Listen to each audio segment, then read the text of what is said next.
Baik, saya mulai ya teman-teman kelasnya. Assalamualaikum warahmatullahi wabarakatuh. Jumpa lagi dengan kelas geografi malam ini. Malam ini saya berencana untuk merangkum dari modul 1, 2, 3. Jadi materinya malam ini adalah modul 1, 2, 3. Untuk semester 1 kan materinya geografi, modul 1, 2, 3. Jadi pertemuan terakhir sebelum UAS itu saya ingin membahas tentang modul 1, 2, 3. Sedangkan untuk besok hari Kamis tanggal 25 kan seharusnya jadwal ada kelas. Nah, itu saya buat UAS. Tapi UAS-nya sama kayak UTS kemarin, saya kasih soal terus dikumpulkan. Gitu ya, teman-teman. Baik, sekarang saya mulai untuk kelas hari ini. Yang pertama kita bahas, ini nanti saya sebentar-sebentar aja bahasnya, kayak rangkuman gitu, overview. Kalau ada pertanyaan langsung ditanyakan aja, biar nggak balik-balik ya. Yang pertama kita mau bahas tentang modul 1. Modul 1 itu materinya tentang fenomena biosfer. Nah, apa saja yang kita bahas pada saat pertemuan pertama dulu. Biosfer itu artinya biosfer itu terdiri dari kata bios dan sfer. Bios itu hidup, sfer itu lapisan. Jadi lapisan makhluk hidup, atau artinya secara umum lingkungan permukaan bumi yang cocok bagi kehidupan makhluk hidup meliputi lapisan permukaan kulit bumi, litosfer, air hidrosfer, dan udara atmosfer. Jelas ini ya. Jadi itu ada di sebelah kiri. Sebentar, saya ambil mouse dulu ya Mbak, sebentar.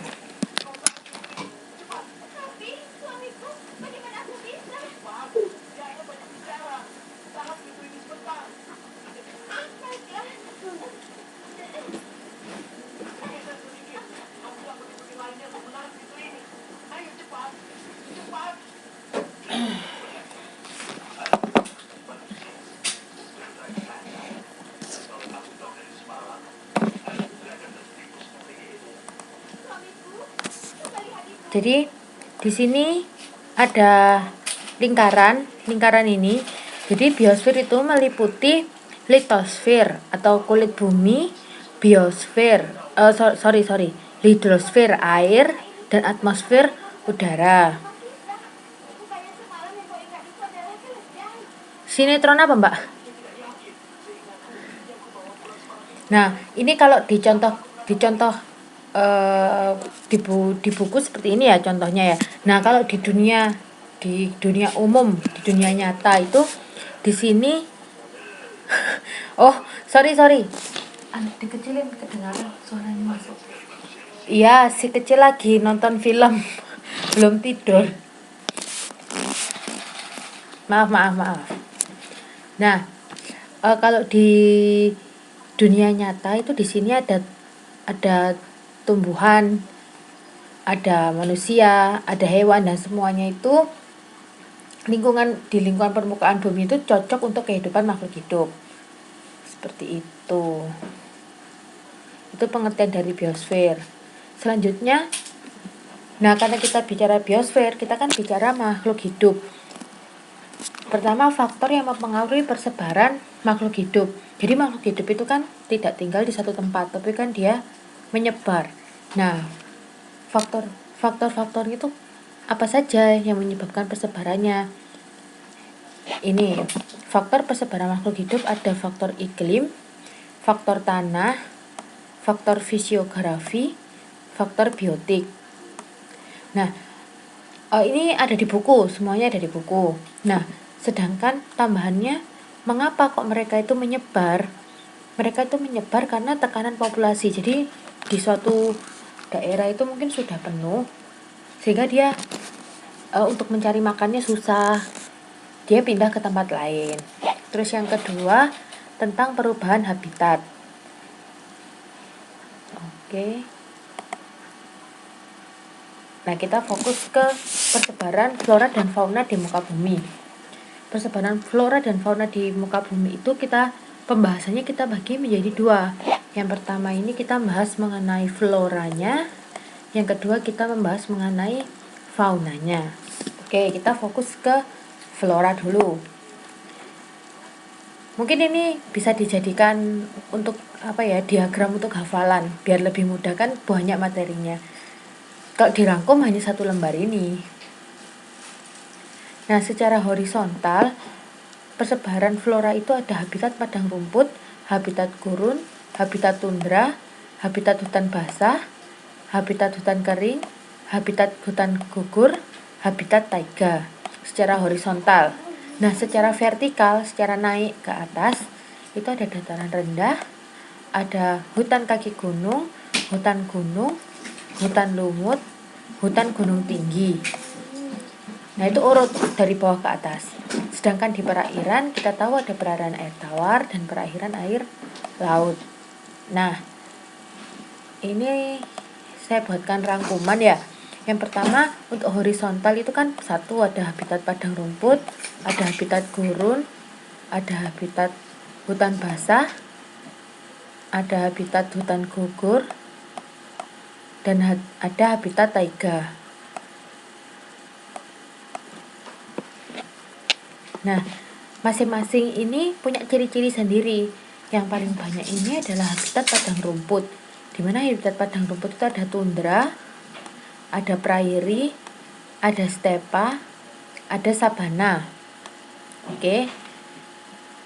Nah, ciri-cirinya apa saja? Ciri-cirinya saya tuliskan di bawah gambar ini. Ini gambarnya saya hapus untuk padang rumput biar cukup menghafalnya biar enak. Untuk habitat tundra itu di sekitar 60 derajat lintang utara atau dekat kutub utara di daerah Alaska. Hewannya ada kelinci, burung hantu, ada rusa kutub. Jadi cara menghafalnya gitu ya. Sedangkan untuk prairie itu di lintang sedang. Di daerah Argentina hewannya ada bison, antelope, kuda, rubah. Sedangkan untuk stepa itu ada di lintang sedang. Jadi ada di tengah-tengah Indonesia, itu masuk yang di daerah tropik. Ada Indonesia, ada USA, ada Afrika Utara. Binatangnya contohnya ya kambing, sapi, kerbau, kayak binatang-binatang ternak. Sedangkan yang terakhir untuk habitat padang rumput itu ada yang namanya sabana. Oke. Nah, setelah kita tahu habitat padang rumput garis besarnya, ada lagi habitat gurun. Habitat gurun itu ada di 20-30 derajat lintang utara dan lintang selatan. Ciri-cirinya yang lain, mataharinya terik, curah hujan rendah, perbedaan siang dan malam drastis. Contohnya Gunung Sahara, Gunung Arab, gurun Gobi. Selanjutnya habitat hutan basah itu ada di daerah tropis. Jadi Indonesia masuk habitat hutan basah. Sedangkan habitat hutan gugur itu ada sebagian Indonesia masuk ke daerah hutan gugur. Cirinya ada di daerah subtropis, jadi agak-agak ke atas sedikit. Sedangkan taiga itu antara daerah subtropik dan tropis di bagian bumi utara. Curah hujannya sedang, pohon berjenis konifer. Konifer itu pinus. Biasanya terdiri satu spesies pohon. Contohnya di Siberia dan Kanada. Nah, tadi kita tahu secara horizontal, sekarang kita tahu secara vertikal. Jadi misal ada gunung, itu jadi di zona pertama. Terus semakin naik ini zona ke-2. Semakin naik gitu ya. Nah, kita mulai dari yang rendah dulu. Ada namanya hutan dataran rendah. Ketinggiannya 0 sampai 300 meter DPL itu di atas permukaan laut. Ciri-cirinya pohonnya besar, lurus, tinggi dan berakar kuat. Waalaikumsalam, Mbak Kusnul Fatimah.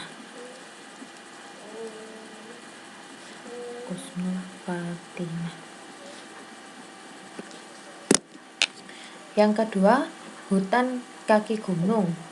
Itu ada di 300 sampai 1650 meter di atas permukaan laut. Pohon lebih pendek daripada hutan dataran rendah. Terus hutan gunung di lokasinya di 1650 sampai 2250 meter di atas permukaan laut. Cirinya pohonnya berdaun kecil dan berbentuk jarum. Selanjutnya adalah hutan lumut. Hutan lumut itu ada di 1500 sampai 2000 dan 2500 sampai 3000 meter di atas permukaan laut. Suhu rata-ratanya 10 derajat Celcius. Punya kelembapan tinggi, pohonnya rendah, batang dan daun berlumut. Ya namanya hutan lumut, pasti ada lumutnya kan ya. Selanjutnya yang terakhir, yang paling tinggi itu namanya hutan gunung tinggi. Di daerah 3000 sampai 3350 meter di atas permukaan laut. Pohonnya lebih tinggi daripada hutan lumut dan bergelombol, dipisahkan oleh padang rumput. Waalaikumsalam Mbak Minsi Lotus. Nah, tadi kita tahu vertikal, kita tahu horizontal, kita tahu vertikal. Ya silakan langsung aja Mbak. Untuk perairan air tawar, Mbak Kwan Ami bisa bicara. Saya low ini. Gak bisa ya, muter-muter terus. Halo, ya gimana? Terdengar jelas.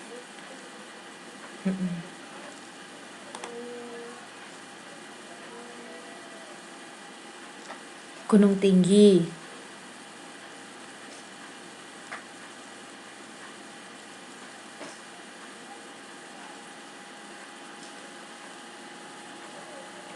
Ya. Ada yang bisa jawab?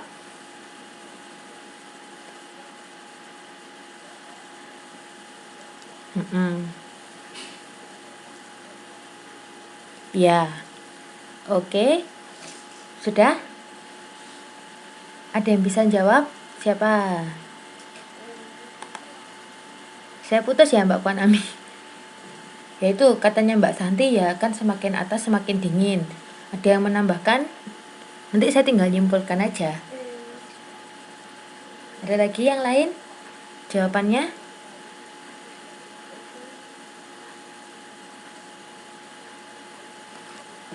Gak ada? Saya tambahkan ya karena harusnya semakin dekat dengan matahari. Bagus pertanyaannya. Ya jadi kan semakin ke atas memang semakin dekat dengan matahari. Namun semakin ke atas itu kan kalau kita bicara tekanan, semakin ke atas itu tekanannya kan semakin tinggi. Tekanannya tinggi, kelembapannya tinggi, suhu udaranya juga rendah, makanya bisa tumbuh lumut di situ. Yang apa? Ya tekanan udaranya semakin tinggi, benar. Jadi dipacu dengan kelembapan yang tinggi, suhunya rendah, rebus air cepat matang. Ya jadi begitu. Kenapa kok lumut? Kan biasanya lumut itu tumbuh di daerah-daerah yang lembab kan, karena semakin ke atas kelembapannya semakin tinggi. Di daerah hutan lumut kelembapannya tinggi. Oke ya, jelas ya. Next, saya lanjutkan.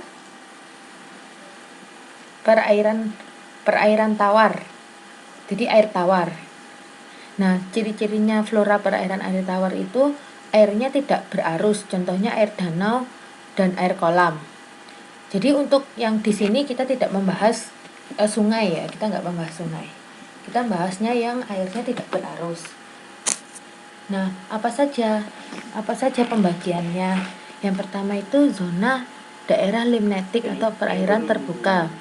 Sedangkan litoral itu daerah ini, litoral di sini. Nggak kelihatan ya? Air tergenang, ya benar. airnya nggak bergerak. Ini litoralnya nggak kelihatan. Ini daerah tambah nggak kelihatan. Saya ganti warnanya dulu.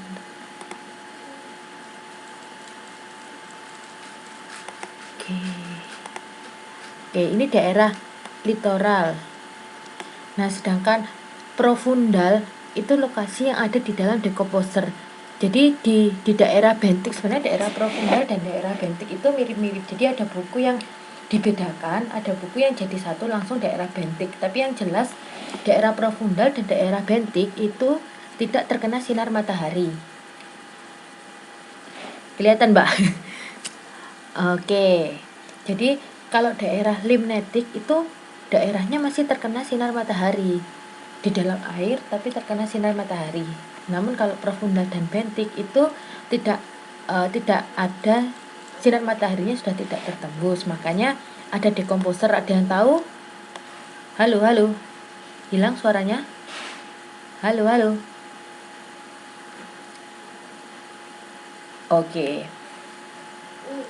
Oke, maaf, saya nggak tahu kenapa. Sudah jelas ya sekarang? Ada yang bisa tahu contohnya decomposer itu apa? Decomposer. Contohnya decomposer itu ada cacing. Nah, salah satu cirinya ada decomposer itu. Kalau bentik terdapat sisa-sisa organisme yang mati. Jadi di daerah bawah-bawah. Oke. Nah, sedangkan perairan air laut, untuk perairan air laut ini dilihat pertama fotik, daerah fotik zone, habitat fotik itu mendapatkan sinar matahari. Jadi sekitar 200 meter kedalamannya. Masih terdapat tumbuhan hijau karena ini ada pertanyaannya nanti. Sedangkan yang kedua daerah afotik, tidak mendapatkan sinar matahari atau lebih dari 200 meter. Ya benar Mbak Minsi Lotus. Nah sekarang ada pertanyaan. Siapa yang bisa jawab? Silakan langsung diketik aja, gak apa-apa. Mengapa di daerah fotik lebih banyak dihuni tumbuhan atau hewan? Ada yang bisa jawab?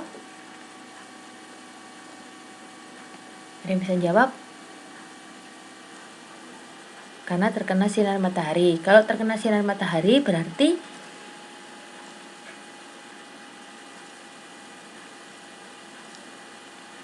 wah banyak sekali. Kadar oksigennya tinggi karena mendapatkan banyak energi. Yang pertama karena mengapa di daerah fotik lebih banyak dihuni? Daerah fotik itu kan mendapatkan sinar matahari.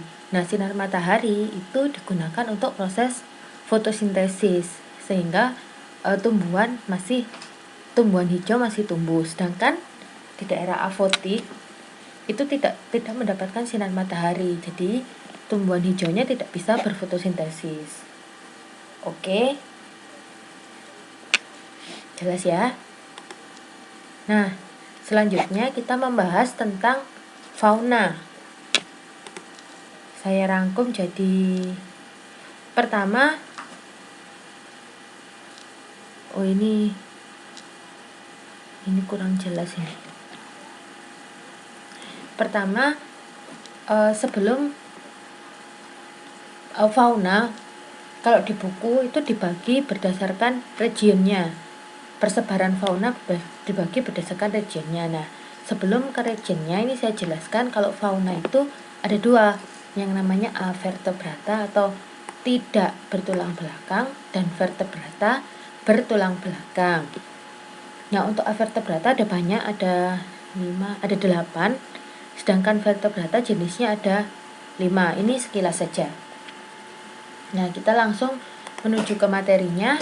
Persebaran fauna di dunia itu dibagi menjadi 7 region. Ada Nearktik itu daerah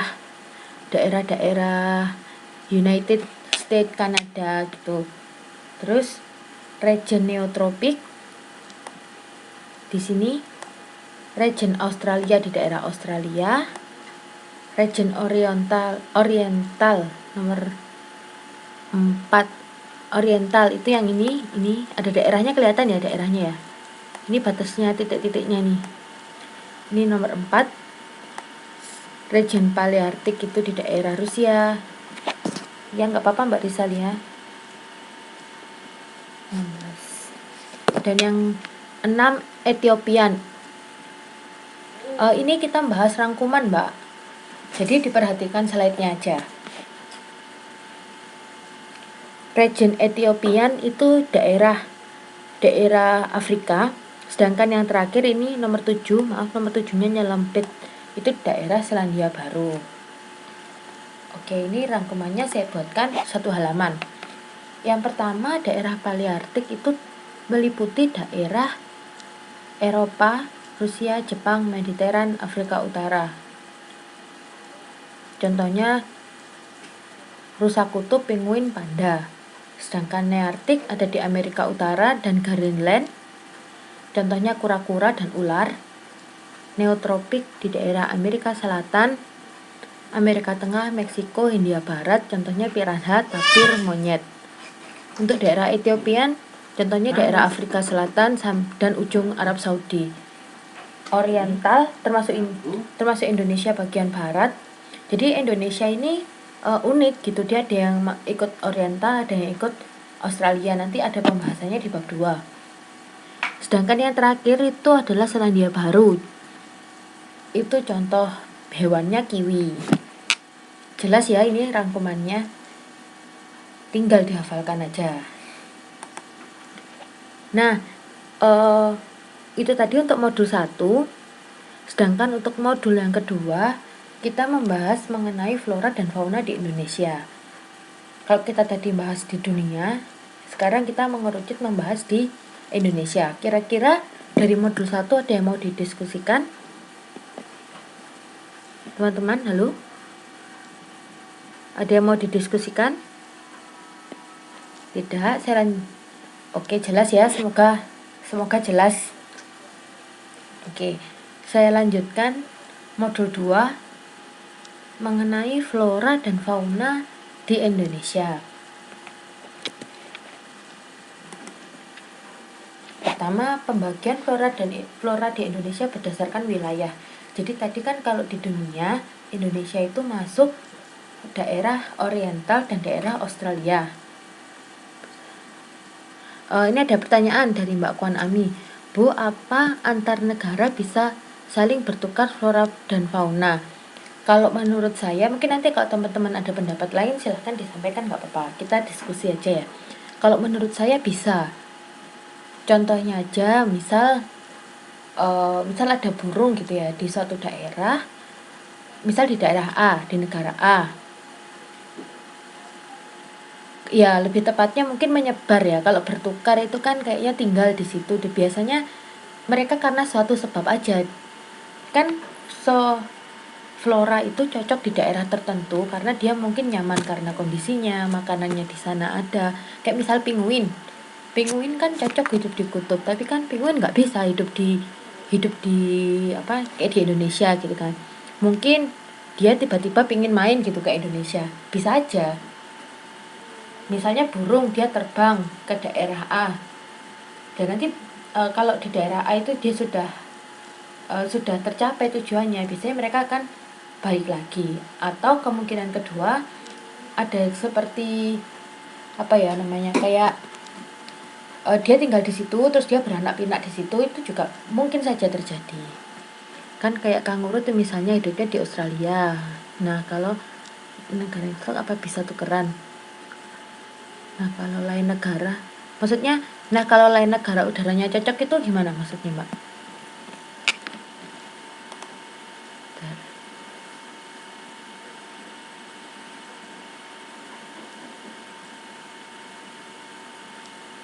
Yang jelas untuk saya rasa yang jelas kalau menurut saya manusia aja kita bisa hidup di suatu tempat kan karena cocok. Kalau mereka cocok hidup di tempat tersebut ya enggak masalah selama dia bisa bertahan hidup kayak gitu ya Mbak ya. Jadi mungkin saja.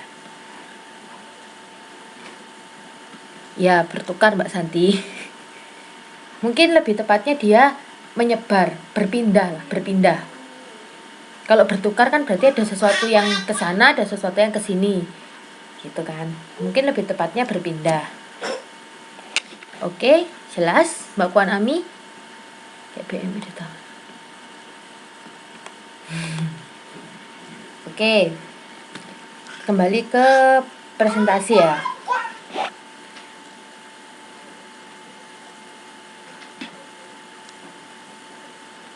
Kalau untuk masalah aku mengakui itu sudah beda pembahasan. Oke ya, jelas ya. Kalau untuk aku mengakui itu urusannya pemerintah lah itu.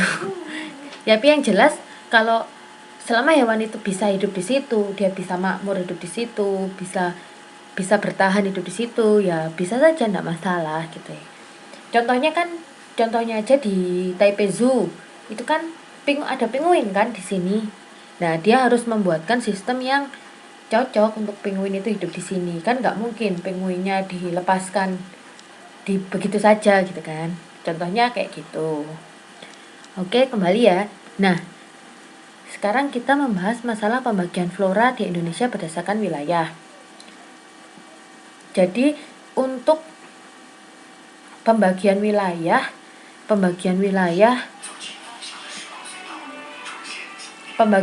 di Indonesia, karena Indonesia itu ada yang masuk daerah oriental Asiatis dan ada Australis, maka untuk flora dan faunanya kita bedakan menjadi 3 bagian. Yang pertama, flora daerah paparan Sunda. Paparan Sunda itu sebelah barat. Contohnya flora endemik. Flora endemik itu yang hanya ada di daerah itu. Contohnya atau khas lah, flora khas. Contohnya bunga Rafflesia arnoldi. Terus flora di pantai timur terdiri atas hutan mangrove dan rawa gambut. Di pantai barat bermacam-macam vegetasi, meranti-merantian, kemuning, rawa gambut, hutan air tawar dan rotan. Sedangkan peralihan itu daerah tengah-tengah antara paparan Sunda dan paparan Sahul, tengah-tengahnya. Yang pertama, flora di daerah pantai dan dataran rendah lebih mirip daerah Papua, flora di Papua.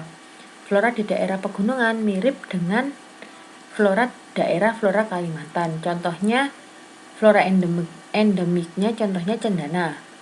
Sedangkan yang terakhir, flora daerah paparan Sahul atau Australis.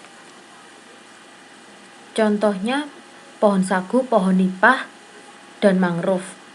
Ada hutan hujan tropik dan jenis matoa. Kayak gitu. Nah, tadi kan kita bagi. Waalaikumsalam Mbak Endang Rahayu.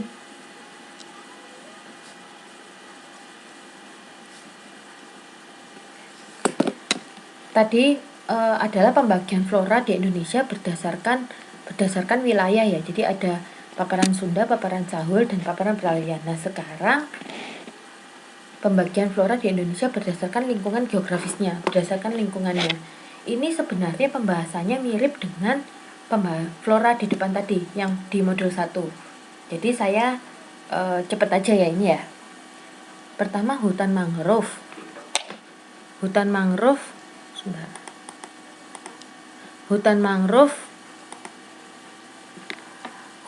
atau hutan pasang. Hutan ini khas di bagian pantai daerah tropik. Hutan ini banyak terdapat di pantai timur Sumatera dan daerah pantai Kalimantan Tengah. Maksudnya di daerah pantai Kalimantan. Oh, ya Mbak Risalia, Mbak Risalia yang modul 1 dan 2 belum dapat ya? Karena setiap habis kelas, malamnya atau besoknya saya mesti upload PPT dan link YouTube-nya. Mungkin bisa tanya teman-temannya kalau belum dapat ya.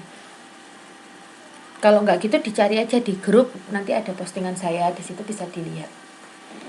Oke. Sedangkan untuk hutan lumut atau tundra itu terdapat di daerah pegunungan tinggi yang selalu tertutup kabut. Hutan lumut terdiri atas pepohonan yang ditumbuhi lumut, contohnya Contohnya di pegunungan tinggi di Papua, Sumatera, pokoknya yang di pegunungan tinggi-tinggi lah.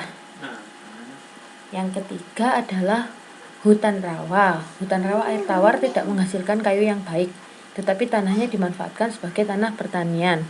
Hutan rawa gambut dapat menghasilkan kayu ramin. Hutan rawa gambut banyak terdapat di daerah Kalimantan Barat dan Kalimantan Tengah. Sedangkan hutan musim itu banyak terdapat di Jawa. Contohnya kayu jati. Sedangkan hujan tropis, maksudnya hutan homogen itu satu hutan itu tumbuhannya sama semua. Sedangkan untuk hutan heterogen itu tumbuhannya macam-macam. Selanjutnya stepa adalah padang rumput yang sangat luas. Sabana padang rumput yang diselingi pohon atau semak-semak. Jadi stepa dan sabana itu mirip. Bedanya kalau stepa itu padang rumput aja, namun kalau sabana itu diselingi pohon-pohon atau semak-semak. Ini kita membahas review, nggak pakai halaman. Jadi diperhatikan aja bukunya. Yang jelas kita bahas modul 1 sampai dengan modul 3.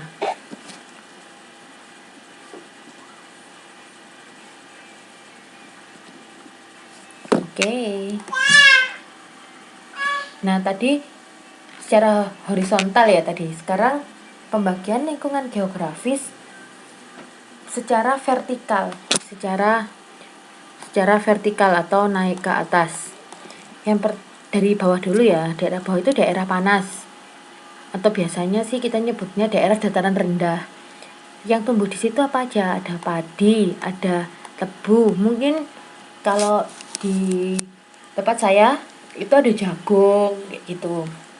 Sedangkan agak naik sedikit daerah sedang itu ini ketinggiannya sekitar daerah 600 meter di atas permukaan air. Itu ada tembakau, kopi dan coklat. Sedangkan di atas 1500 itu ada namanya daerah sejuk. Biar pegunungan ya ini ya.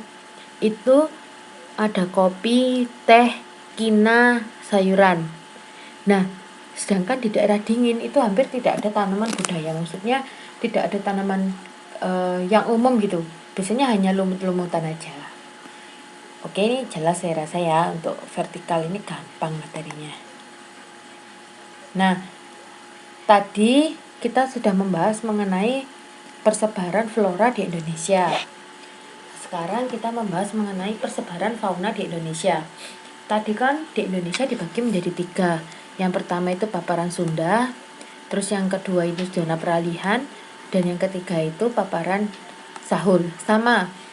Nah, namun untuk pembagian hewan itu ada yang namanya garis Wallace, ada garis Weber. Jadi ada pembatasnya, ada garis Wallace, ada garis Weber. Saya nggak tahu kenapa 2 garis ini hanya berlaku untuk hewan, tapi untuk tumbuhan tidak, karena orang yang Wallace sama Weber ini kan nama orang. Dia memang menelitinya tentang persebaran hewan. Mungkin alasannya ya. Kita secara gambar aja kita sudah bisa membedakan ya. Untuk daerah paparan Sunda ini ada beruang, harimau, gajah, orangutan. Sedangkan di daerah peralihan ada babi rusa, ada anoa, ada komodo. Nah, yang di daerah paparan Sahul itu ada cendrawasih, kakak tua, walabi. Ini penjelasannya saya pisahkan. Nah, fauna Indonesia bagian barat atau kita sebutnya paparan Sunda. Atau paparan Sunda. Oke ya. Pola persebaran fauna di bagian barat meliputi Sumatera, Jawa, dan Kalimantan. Fauna Indonesia bagian barat tergolong jenis fauna oriental karena lebih dekat ke daerah oriental kan. Contoh persebarannya ada gajah di Sumatera, harimau di Jawa, badak bercula di Sumatera. Terus fauna endemik, maksudnya fauna endemik itu yang khas daerah situ, ada badak bercula 1, ada beo, bekantan, dan orangutan.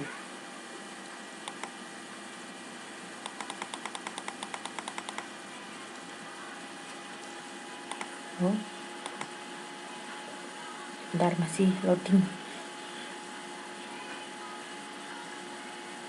Bentar ya Mbak, ini saya nggak tahu kenapa internetnya agak down. Bentar. Nah, ini fauna di bagian tengah, meliputi Pulau Sulawesi, Maluku, Sumba, Sumbawa, Lombok, dan Pulau Timur. Kambing kenapa gak termasuk Miss? Di tempatku banyak kambing. Ya mungkin kambing sudah umum ya. Sudah umum lah. Ini yang apa namanya, yang unik-unik aja. Fauna endemik namanya. Jadi yang gak umum lah istilahnya. Untuk komodo ada di Pulau Komodo, burung maleo ada di Sulawesi, babi rusa ada di Sulawesi dan Maluku, kuskus dan anoa ada di daerah Sulawesi. Ikan Nurvita Salih.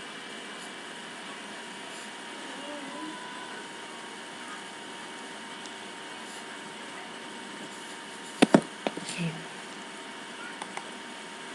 Sedangkan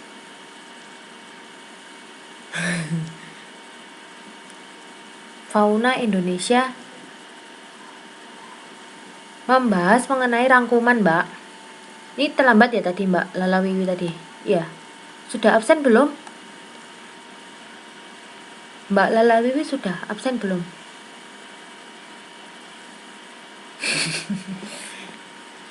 Oke, lanjut aja ya. Saya lanjutkan.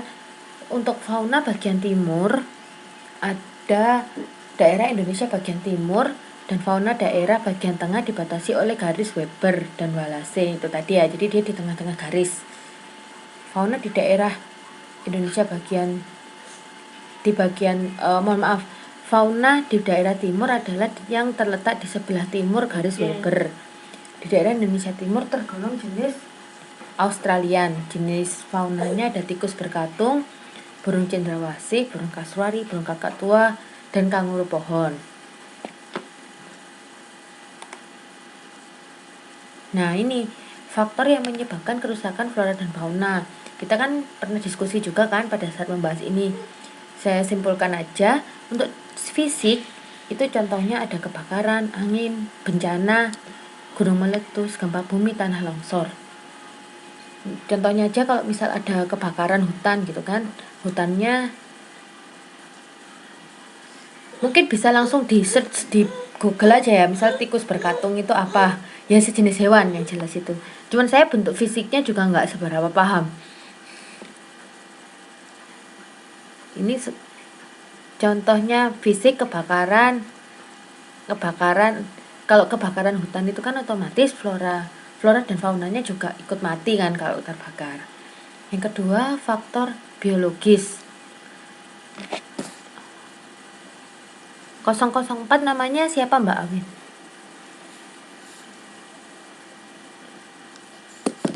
Untuk biologis contohnya hama, penyakit, gulma. Gulma itu kayak penyakit tanaman pengganggu. Nah, yang ketiga ini illegal logging atau penebangan liar, penangkapan ikan yang salah, dan industri yang tidak ramah lingkungan.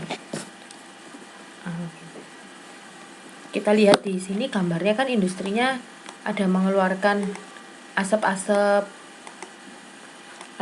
kan, ini tidak baik untuk kesehatan manusia juga, terus bisa membunuh flora dan fauna kalau terkena, contohnya burung gitu.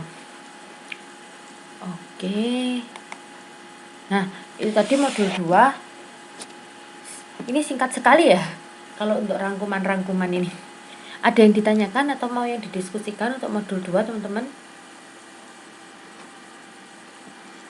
Jelas semuanya untuk modul 2 tentang flora dan fauna di Indonesia? Bagaimana? Jelas ya? Was, pinter-pinter ini. Mantap. Nah, sekarang untuk modul ketiga itu membahas mengenai antroposfer.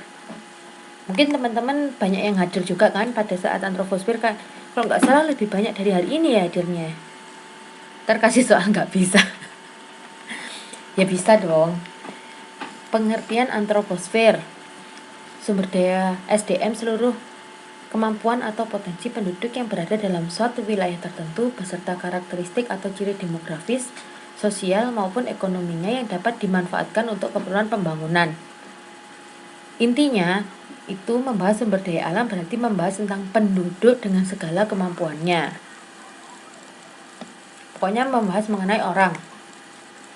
Nah, sensus penduduk itu berdasarkan ada undang-undangnya, sehingga dari undang-undang ini sensus penduduk dilakukan selama 10 tahun sekali.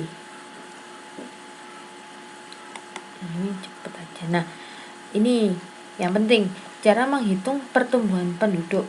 Jumlah penduduk mengalami perkembangan yang dinamis. Hal ini dipengaruhi oleh kelahiran, kematian, dan perpindahan.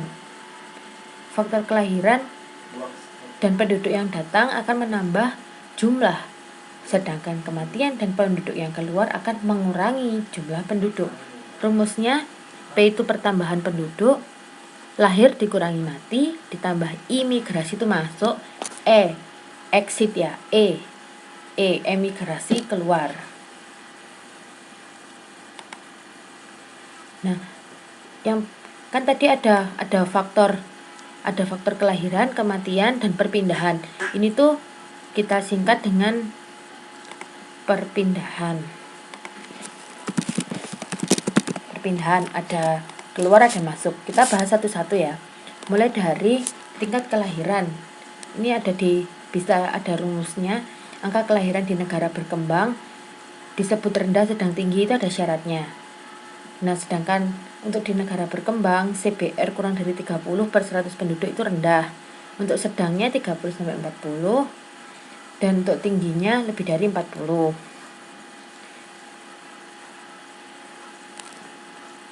Ya, karena kan sebenarnya kita tidak bisa langsung menyebut kalau BMI itu mengurangi penduduk langsung, karena tinggal bisa dilihat apa dulu kan. Tapi yang jelas pada saat kita keluar dari negara kita, yang jelas mengurangi, karena termasuk kita emigrasi. Namun emigrasi sendiri sebenarnya juga ada syarat-syaratnya, kayak misal turis. Itu kan turis, kayak misal saya pergi ke Thailand gitu misalnya, itu kan sebagai turis, tapi belum bisa disebut emigrasi karena waktunya jangkanya pendek gitu. Ada rentang waktunya. Oke, nah saya lanjutkan ya. Untuk faktor yang meningkatkan tingkat kelahiran, sifat alami manusia, maksudnya sifat alami manusia untuk mempertahankan keturunan, jadi dia memiliki anak kayak gitu kan, meningkatkan jumlah kelahiran. Yang kedua, anggapan pria sebagai penerus keturunan. Maksudnya kan ada kepercayaan yang kalau saya belum punya anak laki-laki, berarti keturunan saya akan habis gitu kan. Jadi dia punya anak terus sampai dengan dia punya anak laki-laki. Terus yang ketiga itu kepercayaan. Ya mungkin juga seperti itu, Mbak. Kepercayaan, ya mungkin kepercayaan ini maksudnya yang banyak anak banyak rezeki kayak gitu. Yang keempat, banyak anak banyak tenaga kerja. Dan yang kelima, perasaan malu saat anak gadis tidak cepat menikah.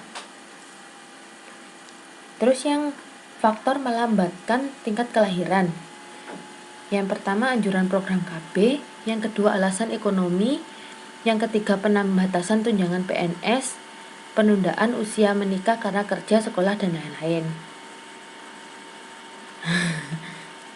Ya makanya itu kan, karena ada alasan ekonomi, misal banyak anak, biaya yang harus dikeluarkan untuk sekolah juga banyak, itu faktor yang melambatkan kelahiran. Kan jadinya malah gak pingin punya banyak anak gitu kan. Oke, selanjutnya tingkat kematian. Faktor penunjang atau faktor pemercepat tingkat kematian itu yang pertama adalah bencana alam. Ya otomatis ya, wabah penyakit, kecelakaan lalu lintas, dan peperangan. Jelas ini saya rasa. Terus faktor penghambat tingkat kematian, ada yang pertama ajaran agama tentang larangan bunuh diri. Terus yang kedua hidup sehat.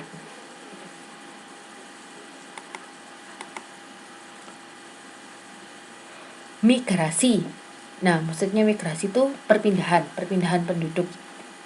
Ada imigrasi, ada emigrasi. Faktor yang mempengaruhi migrasi yang pertama ekonomi, misal lapangan pekerjaan. Jadi orang berbondong-bondong ke kota. 40 namanya Mbak siapa? Mbak Natalia ya. Yang kedua konflik SARA, misal ada konflik contohnya Ambon gitu, jadi ada orang Ambon yang ngungsi gitu ke Jawa atau kemana.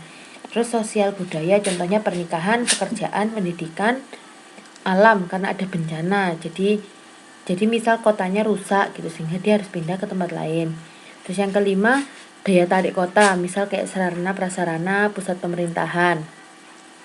Jelas ini ya. Nah ini berdasarkan wilayah yang dilaluinya, migrasi dibedakan menjadi dua, imigrasi luar negeri ke dalam negeri, emigrasi dalam negeri ke luar negeri, remigrasi kembali ke negara asal. Sedangkan migrasi intern maksudnya perpindahan internal. Kalau migrasi ekstern itu melampaui batas negara, sedangkan migrasi intern itu ada di negara itu aja, jadi dia tidak keluar negara. Next. Nah, tadi kan kita sudah menyinggung tentang sensus. Siapa sih yang disensus? Yaitu seluruh penduduk termasuk bayi dalam wilayah geografis Republik Indonesia, baik yang bertempat tinggal menetap atau tidak, baik WNI atau WNA, kecuali diplomat dan keluarganya. Cara mengukur pertumbuhan penduduk ada 3 caranya. Cara persentase, cara pertumbuhan total, dan angka pertumbuhan alamiah. Nah, pertumbuhan penduduk PT itu pertumbuhan penduduk tiap tahun adalah P0, maksudnya pada tahun ke-0, pada tahun awal ditambah lahir dikurangi mati, ditambah imigrasi dikurangi emigrasi. Jadi nanti kita kan dapat tumbuhnya seberapa. Nah, sekarang kenapa sih negara itu harus mengeluarkan banyak uang ya untuk mengadakan sensus? Yang pertama mengetahui jumlah penduduk seluruhnya, mengetahui golongan penduduk menurut jenis kelamin, umur, dan banyaknya kesempatan kerja, mengetahui keadaan pertumbuhan penduduk, mengetahui susunan penduduk menurut mata pencaharian, mengetahui persebaran penduduk, daerah yang terlalu padat, daerah yang masih jarang, mengetahui keadaan penduduk, merencanakan pembangunan. Jadi intinya kalau pemerintah mengetahui tentang peta penduduknya, pemerintah bisa melakukan bisa merencanakan pembangunan terkait bidang kependudukan. Misalnya perlu ndak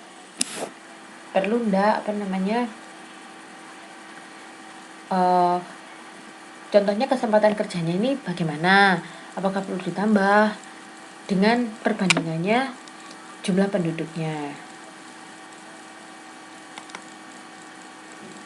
Nah selanjutnya untuk pertanyaan sensus penduduk ini nggak saya jelaskan ya. Nah ini yang penting, sensus dilaksanakan dengan metode canvasser dan householder. Maksudnya canvasser itu blanko sensusnya itu diisi oleh kepala keluarga, sedangkan householder diisi oleh petugas. Nah untuk teknik pelaksanaannya itu harusnya nomor 1 dan 2 ya Mbak, ini harusnya maaf ini harusnya nomor 1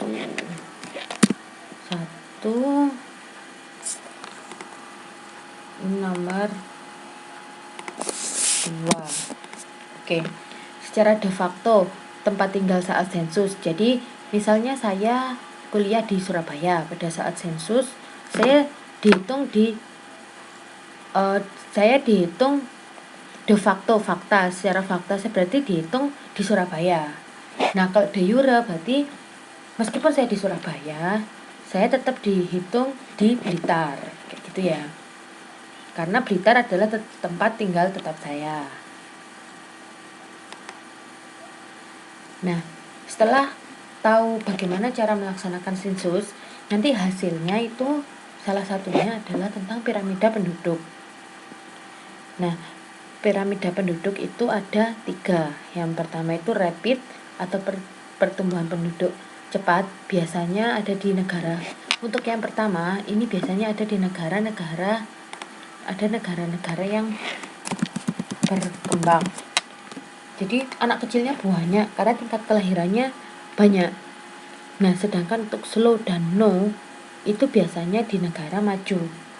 Kayak Taiwan itu sudah masuk daerah slow atau no growth, maksudnya tidak ada pertumbuhan dan pertumbuhan lambat. Mereka biasanya salah satu contohnya karena mereka sibuk bekerja gitu ya, sehingga tidak mau memiliki anak atau tidak mau untuk menikah.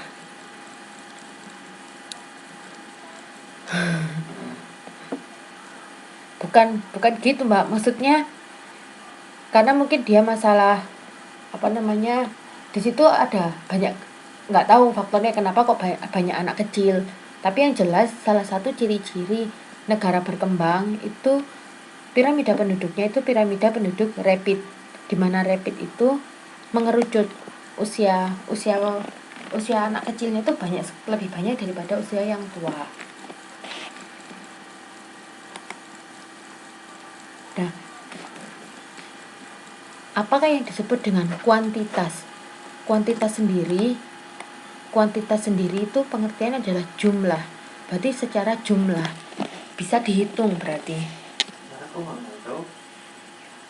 Kuantitas penduduk adalah jumlah orang yang bertempat tinggal pada wilayah tertentu dan pada waktu tertentu. Oke ya, berarti kuncinya di jumlah.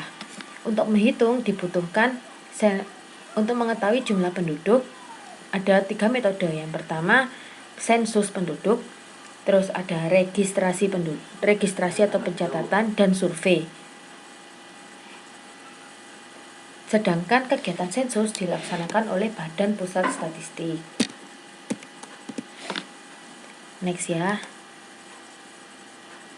Untuk komposisi penduduk. Jadi kan salah satu dari kuantitas penduduk. Halo. Sensus penduduk apa setiap tahun? Untuk sensus penduduk seperti di undang-undangnya itu dilaksanakan 10 tahun sekali. Saya terangkan ya, untuk sensus itu 10 tahun sekali. Nah, tapi untuk registrasi atau pencatatan biasanya ini ada di rumah sakit, di kecamatan, gitu-gitu kan pasti ada pencatatan kan. Catatan sipil. Untuk survei itu sewaktu-waktu sesuai dengan tujuannya. Oke, jadi untuk registrasi itu biasanya sudah ada datanya gitu, kayak misal di kantor kecamatan, kantor KUA, misalnya yang nikah gitu ya. Untuk survei itu sesuai dengan tujuannya, misal saya mau survei tingkat kebutuhan gizi gitu, tapi insidental waktunya, tidak terjadwal. Namun untuk sensus penduduk itu terjadwal. Nah, komposisi karena kuantitas berarti kan hubungannya sama angka. Salah satunya adalah komposisi penduduk. Komposisi penduduk itu dibagi berdasarkan umur ketergantungan, dependensi itu ketergantungan.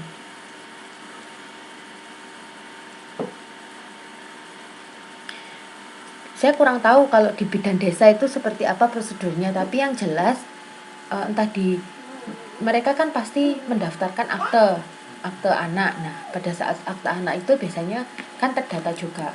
Tapi saya nggak tahu bagaimana mekanisme melahirkan di bidang desa, karena saya belum pernah melahirkan di bidang desa. Mungkin seperti itu. Jadi pada saat mengurus akte, mereka kan terdaftar. Nah, menurut umur itu namanya dependensi rasio, tingkat ketergantungan. Jadi jumlah usia non produktif dibagi umur produktif dikali 100%. Sedangkan jenis kelamin atau sex ratio, jumlah penduduk laki-laki dibagi perempuan dikali 100%. Ya, tadi kita bahas tentang kualitas. Nah, sekarang kuantitas. Sekarang kita bahas mengenai kualitas. Jadi kualitas itu tidak bisa dihitung, karena namanya kualitas itu hanya bisa dirasakan. Contohnya mutu penduduk dilihat dari pendidikan, kesehatan, dan pendapatan.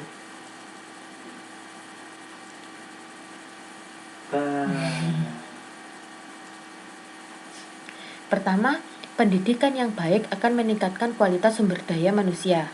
Jelas ya? Kesehatan, semakin baik tingkat kesehatan, maka kualitas dari negara tersebut juga semakin baik. Dan yang terakhir, pendapatan. Semakin besar pendapatan, maka semakin besar terjaminnya kehidupan yang lebih baik. Yang jelas, untuk kualitas penduduk itu bisa dilihat dari 3 hal. Yang pertama, dilihat dari pendidikannya, dilihat dari kesehatannya, dan dilihat dari pendapatannya.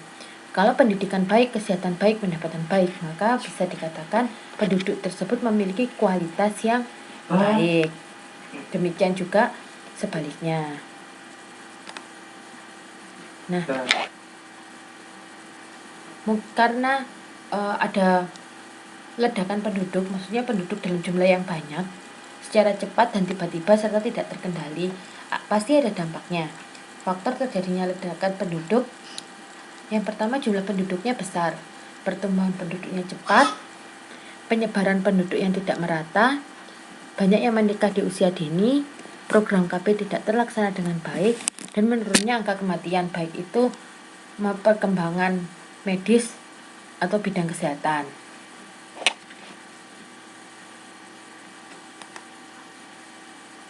Nah, upaya mengatasi masalah kependudukan. Jadi, yang pertama adalah meningkatkan program keluarga berencana. Yang kedua, mengoptimalkan program wajib belajar 9 tahun. Jadi kalau mereka sekolah kan otomatis mereka bisa memiliki sudut pandang yang berbeda. Bisa dikatakan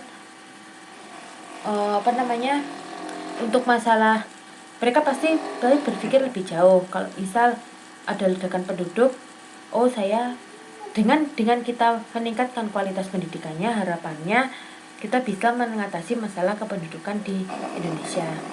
Yang ketiga, perbaikan mutu pendidikan, meningkatkan program transmigrasi, memperluas lapangan kerja, memberi kesempatan yang sama pria dan wanita untuk maju, meningkatkan pelayanan masyarakat, dan menanggulangi masalah urbanisasi.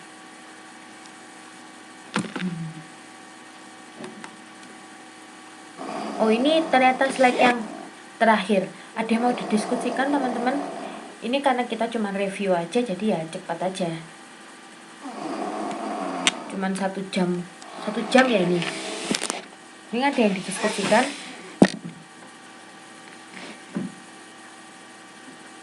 Urbanisasi itu perpindahan dari desa ke kota. Kayak misalnya contohnya aja kalau misal pas mudik gitu, orang dari kota biasanya mudik ke desa kan. Nah, biasanya dia di desa itu membawa teman-temannya, membawa keluarganya untuk diajak ke kota kayak gitu. Dan itu jelas akan menimbulkan masalah kalau misalnya aja dia misalkan mau ke kota tapi dia tidak punya penghasilan, tidak punya pekerjaan di kota. Nah, akhirnya jadi gelandangan. Contohnya seperti itu. Ada lagi? Nah, gelandangan, pengemis itu kan juga bisa menjadikan masalah kan.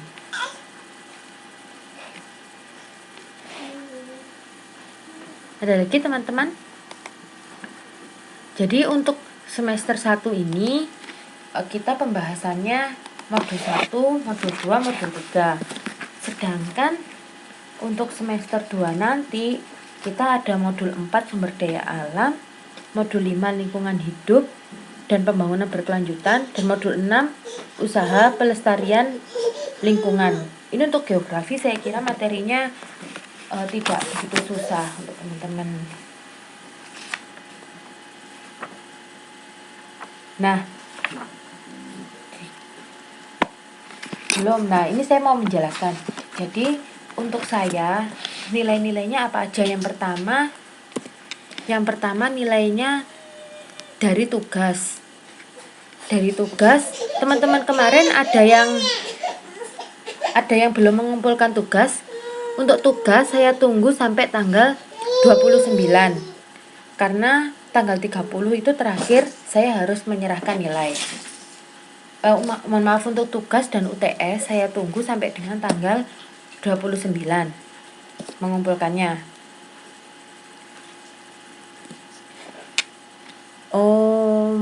Sebentar saya ceknya ya. Saya kemarin sepertinya sudah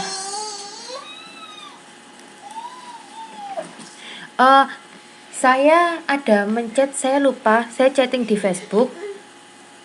Ada Mbak yang mengirimkan ke email, cuman saya belum baca, belum masuk. Mungkin bisa dikirimkan kembali lewat Facebook. Ya, yang sudah nggak apa-apa. Yang belum aja, yang merasa belum, silakan dikumpulkan. Untuk tugas dan UTS itu tanggal 29 maksimal.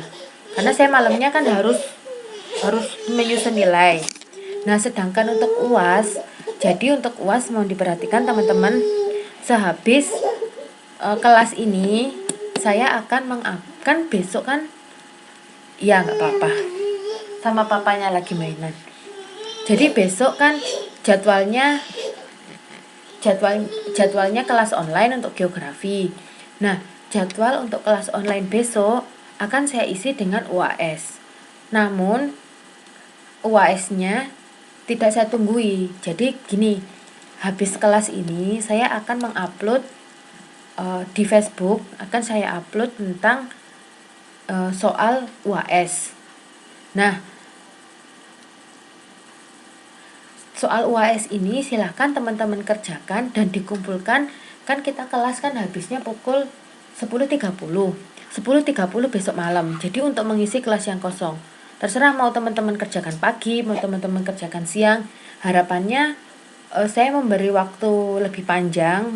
Habis ini saya upload, itu teman-teman bisa memiliki waktu mengerjakan, sehingga besok pukul 10.30 malam itu tugasnya sudah dikumpulkan untuk UAS. Gitu ya teman-teman ya. Kalau untuk UAS ini, karena UAS untuk mengisi kelas online, jadi saya batasi sampai pukul 10.30. Nggak apa-apa mengumpulkan telat, nggak apa-apa, cuman supaya adilnya dengan teman-teman, nilainya akan saya kurangi. Jadi untuk saya florkan aja sekalian ya, kalau UASnya teman-teman benar semua dan benar dan tepat waktu, maksudnya sebelum 10.30, maka nilai maksimalnya yang saya berikan adalah 100. Namun apabila terlambat lebih dari itu, karena ini UAS ya, terlambat, maka nilai maksimalnya adalah 85. Oke ya teman-teman, sepakat ya? Nggak masalah kok misal nggak sempat, nggak masalah. Tapi nanti ya itu tadi kan, kasihan temennya yang sudah mati-matian ngerjakan gitu kan. Namun kalau untuk tugas dan UTS silahkan dikumpulkan sampai tanggal 29. Oke ya, jelas ya teman-teman, ada yang ditanyakan? Jelas. Oke, jadi nanti habis kelas ini ya, paling nggak sampai sebelum jam 11 lah, saya akan ngupload soal UAS. Silahkan dikirimkan di Facebook atau di email. Oke, untuk materi rangkuman modul 1 dan 3 ada yang ditanyakan teman-teman?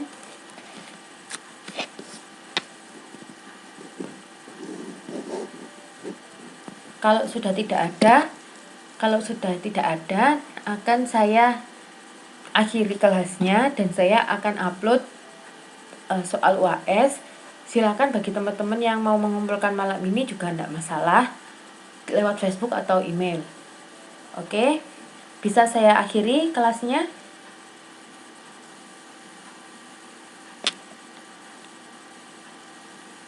Oke ya, terima kasih atas perhatian teman-teman. Mohon maaf apabila selama semester 1 ini saya mengajarnya kurang jelas atau ada kesalahan kata, saya mohon maaf. Saya tunggu besok untuk jawaban UAS-nya. Dan saya mohon maaf atas segala kesalahan. Semoga teman-teman bisa selalu bersemangat untuk mengikuti kelasnya, baik geografi maupun mata pelajaran yang lain. Oke, sama-sama Mbak.